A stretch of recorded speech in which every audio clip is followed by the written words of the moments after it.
Assalamualaikum warahmatullahi wabarakatuh. Halo, perkenalkan semuanya, nama saya Mardani Ilham.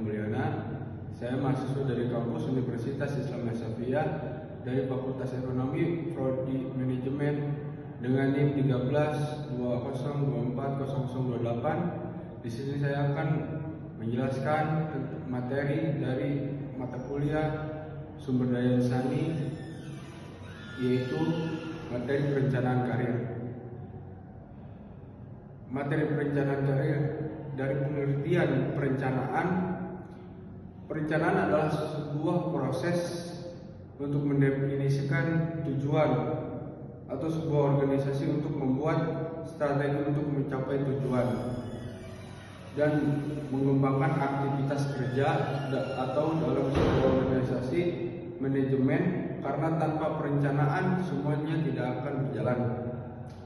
Perorganisasian dan pengarahan dan pengontrolan dan tak dapat berjalan.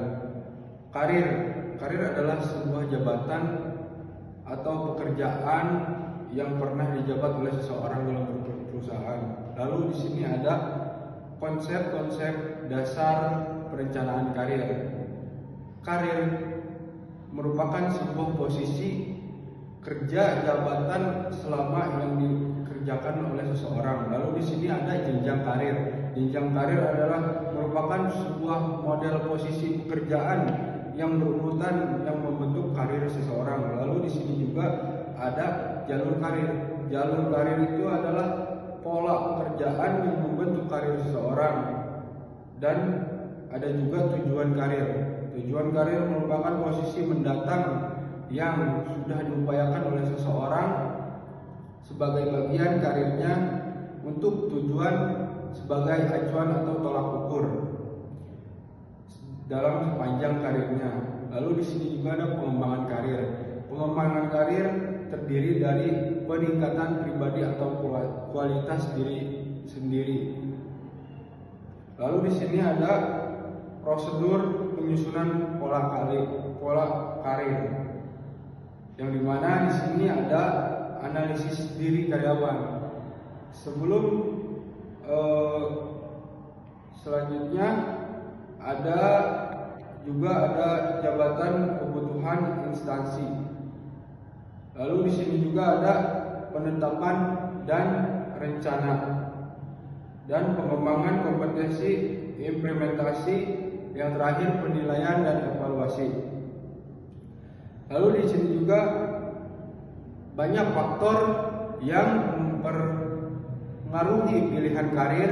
Yang pertama dari segi internal, yaitu dari bakat dan kemampuan seseorang. Yang kedua minat dan hobi. Yang ketiga kepribadian, nilai-nilai kehidupan, motivasi diri dan pengalaman.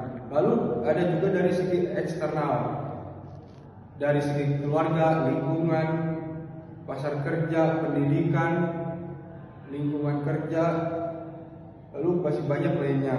Di sini juga ada manfaat bagi individu, yaitu manfaat bagi individu adalah manfaat bagi diri sendiri, memahami minat, sifat, bakat, kekuatan, kelemahan, nilai dan kepribadian diri dari seorang pekerja, memilih jalur yang sesuai, keputusan yang lebih baik.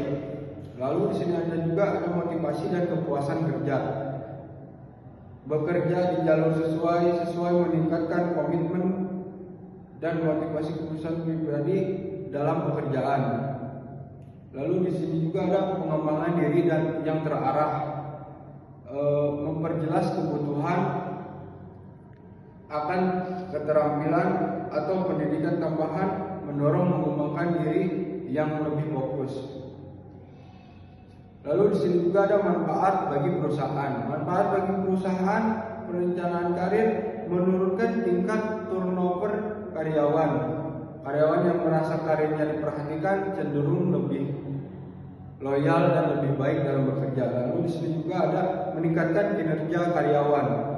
Perencanaan karir yang mempengaruhi positif terhadap kinerja individu dan pencapaian sebuah tujuan perusahaan. Dari sini ada jenis-jenis jalur karir. Jalur karir yang pertama yaitu jalur karir vertikal secara hierarki dari level pemula ke manajerial seperti guru, kepala sekolah atau asisten SDM, direktur SDM. Yang kedua, jalur karir horizontal, bergerak menyamping atau peran untuk menambah pengalaman dan keahlian beragam tanpa naik jabatan, seperti pindah departemen atau peran level yang lebih sama. Lalu juga ada jalur karir diagonal, menggunakan atau menggabungkan peran horizontal dan vertikal, pindah peran sekaligus naik level lebih tinggi atau yang berbeda. Lalu di sini juga ada berbasis keterampilan skill, berfokus pada keahlian praktis atau teknis, seringkali melalui pelatihan vokasional, contoh desainer grafis dan koki. Di sini juga ada jalur karir ganda, yaitu kemungkinan spesialis teknik untuk maju tanpa harus menjadi manajer melalui jalur kepemimpinan atau jalur teknis ahli. Jalur karir wirausaha, membangun bisnis atau usaha sendiri. Lalu di sini juga ada pekerja lepas atau sering dibilang freelance, bekerja secara independen untuk berbagai klien. Mungkin sekian dari saya materi yang saya dapat sampaikan, yang bisa saya jelaskan. Kurang lebihnya mohon maaf. Wassalamualaikum warahmatullahi wabarakatuh.